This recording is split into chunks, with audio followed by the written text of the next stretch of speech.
Sa video na ito ay ating aalamin ang simpleng paraan ng pag-alam ng bilang ng tiles na ating gagamitin sa atin pong floor area na ita-tiles. Pero bago natin malaman ang bilang ng tiles na atin pong gagamitin, dapat malaman natin kung ilang square meter ang area na atin pong pagtatilesan. Meron tayong box dito. Ang formula na ginamit natin mga boss ay haba at lapad. So, ang kanyang haba mga boss may 10 meters, ang lapad naman may 5 meters. Para makuha natin kung ilang square meter ang area na to, kailangan lang natin yan i-multiply. 10 times 5, total area natin ay 50 squared meter.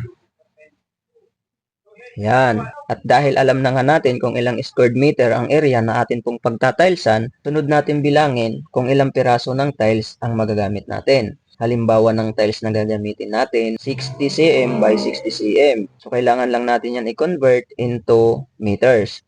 Halimbawa mga boss, 0.6 by 0.6 total 0.36 square meter. Dahil ito ang lumabas, 0.36 square meter, madali na natin malaman ang bilang ng tiles na ating gagamitin sa 50 square meter area. Ganito ang gagawin natin. Ang area natin may total na 50 square meter, tapos ang tiles mayroong total na 0.36 square meter.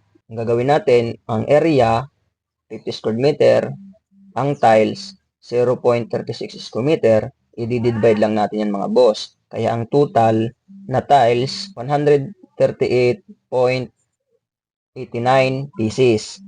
So round out natin yan mga boss ng 139 pieces. Sa 50 square meter, gagamit tayo ng 139 to 140 pieces tiles. So sana nakatulong ang simpleng video na to. Maraming salamat po.